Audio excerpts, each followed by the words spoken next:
O dinheiro que conquistou a Europa não vinha da França. Essa frase deveria incomodar você, porque questiona tudo o que lhe contaram sobre Napoleão. O imperador, o gênio militar, o conquistador que surgiu do nada, exceto que ninguém surge do nada, e certamente não com um exército de 600 mil homens. Em 1805, o grande exército custava 240 milhões de francos por ano, apenas para manutenção. Isso sem contar as campanhas, os equipamentos, os cavalos e a logística. E a França da época? Estava arruinada, esvaziada pela Revolução. Seu tesouro público estava seco desde 1789. Então, de onde vinha o dinheiro? Dizem que vinha das conquistas, dos saques e das contribuições de guerra. Isso é verdade, mas está incompleto. Porque antes de saquear, é preciso conquistar. E para conquistar, é preciso financiar o primeiro exército, aquele que ainda não ganhou nada. É aí que a história fica obscura. 1799. Bonaparte volta do Egito. Ocorre o golpe de Estado de 18 de Brumário. Ele assume o poder. Problema imediato. A França está à beira da falência. Os cofres estão vazios, o exército ameaça um motim e os fornecedores não querem mais entregar mercadorias. E, no entanto, em poucas semanas, tudo muda.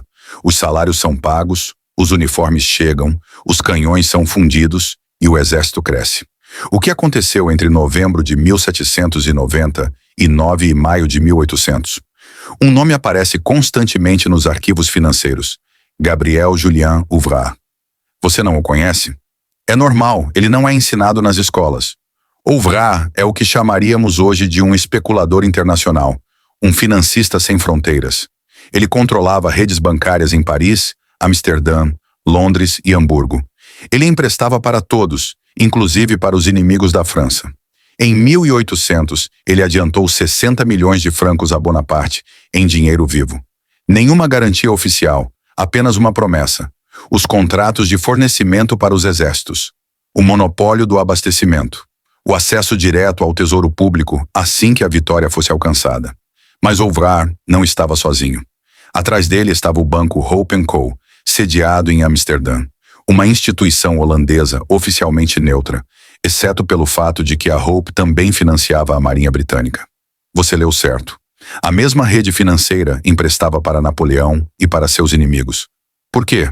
Porque a guerra é o melhor investimento que existe. Independentemente de quem vença, as dívidas serão pagas, os contratos honrados e os juros cobrados. A finança não tem bandeira, ela tem balanços patrimoniais. E isso continua. 1803. A venda da Louisiana aos Estados Unidos por 80 milhões de francos. Oficialmente, esse dinheiro financiaria a guerra contra a Inglaterra. Só que o dinheiro nunca passou pelo Tesouro francês. Foi depositado diretamente nos bancos Barings Brothers, em Londres, e Hope & Co., em Amsterdã. Percebe o problema? Napoleão vende um território francês para financiar uma guerra contra a Inglaterra, mas o dinheiro é gerido por bancos ingleses e holandeses, que embolsam 6 milhões em comissões no processo. E, em seguida, emprestam esse mesmo dinheiro para a Inglaterra construir sua própria frota. É o mesmo capital financiando os dois lados. 1805. Austerlitz. Uma vitória esmagadora. Celebra-se o gênio estratégico. Mas olhe os números. Após a batalha, Napoleão impõe 100 milhões de francos em contribuições à Áustria. Esse dinheiro vai direto para os bolsos dos credores. Ouvrard, Hope, Barings. A França recebe apenas migalhas. A guerra não serve para enriquecer a França, serve para pagar aqueles que a financiaram. E quanto mais Napoleão avança, mais ele se endivida. 1806. Bloqueio continental. Oficialmente era para estrangular a economia britânica. Na realidade, cortou a França de suas próprias rotas comerciais. Os portos franceses morreram, os negociantes faliram. Mas os financistas internacionais prosperaram, pois controlavam as redes de contrabando. Ouvrard fez fortuna vendendo mercadorias inglesas para a França. Oficialmente proibido, extraoficialmente tolerado, porque sem essas mercadorias, o exército francês não conseguia mais se equipar. O imperador não era livre. Ele estava preso por suas dívidas, por seus fornecedores e por aqueles que financiaram sua ascensão. 1808. Guerra na Espanha. Um desastre. 300 mil homens perdidos, bilhões gastos. a campanha mais cara do Império. Por que Napoleão insistiu tanto? Porque ele devia garantias territoriais aos seus credores. A Espanha não era uma conquista, era uma garantia colateral. E quando ele perdeu, foram eles que absorveram a perda, não ele. 1812, campanha da Rússia. 600 mil homens. O maior desastre militar da história europeia. Oficialmente foi orgulho ou delírio de grandeza. Mas investigue a fundo. Os bancos exigiam novas vitórias, novos saques, novas contribuições. Porque sem isso, o sistema desabaria. Napoleão não podia parar, tinha que avançar.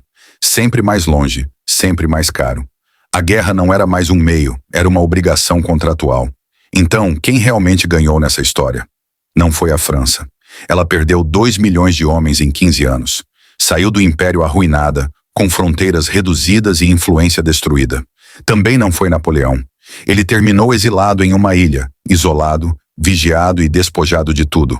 Mas os bancos, o Hope & Co. continuou suas atividades até 1920. O Barings Brothers sobreviveu até 1995. Ovard morreu rico, influente e bem acompanhado. Seus herdeiros construíram dinastias financeiras que dominaram o século XIX. Essa lógica nunca desapareceu. Ela apenas se modernizou. Hoje, não financiamos mais imperadores. Financiamos estados, coalizões e intervenções. Mas a mecânica permanece idêntica. Emprestar para os dois lados, recuperar as garantias e transformar a guerra em um ativo financeiro. Observe as guerras recentes. Iraque, Afeganistão, Líbia, Síria. Em todas elas, antes da intervenção militar, houve empréstimos, contratos e reestruturações de dívidas. Em todas elas, as mesmas instituições financeiras internacionais estavam envolvidas. O Congresso de Viena, em 1815, não foi uma negociação política. Foi uma reunião de credores. As fronteiras foram desenhadas de acordo com as dívidas. As monarquias foram restauradas de acordo com as garantias fornecidas. Cada fronteira é uma linha contábil. Hoje, chamamos isso de outra coisa. Dívida soberana, condicionalidade do FMI, plano de ajuste estrutural. Mas é a mesma coisa. Países inteiros são governados por seus credores. Suas políticas econômicas são ditadas de torres de vidro em Nova York, Londres e Frankfurt. Napoleão acreditava ser um conquistador, mas era um devedor. Acreditava expandir a influência francesa, mas expandia um sistema financeiro. Acreditava estar fazendo história, mas estava executando um contrato. E esse é o real legado de Napoleão. Não o Código Civil, não as vitórias militares, não a glória do Império, mas a demonstração de que um Estado moderno, mesmo poderoso e vitorioso, pode ser inteiramente controlado por aqueles que o financiam. Hoje, não se faz mais guerra para conquistar, faz-se guerra para endividar. Destroem-se infraestruturas para, em seguida, emprestar dinheiro para a reconstrução. O esquema é o mesmo e continua funcionando porque ninguém olha para quem realmente está financiando.